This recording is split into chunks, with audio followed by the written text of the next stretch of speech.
Самолет с Ашрафом Гани долго кружил на небе над Таджикистаном.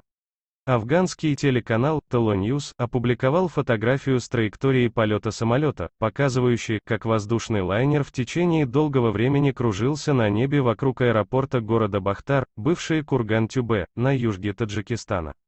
На фотографии видно, что площадь кружения самолета охватывает огромную территорию вокруг аэропорта и включает Кизит-Калу, Заргар, Вахштрой и даже Янгиабад и город Сарбанд.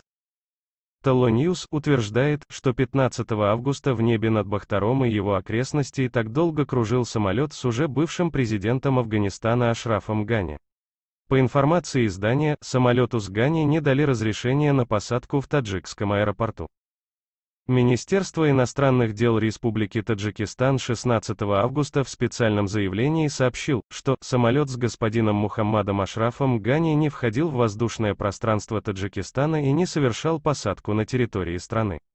Следует также отметить, что таджикская сторона не получала соответствующий запрос от афганской стороны.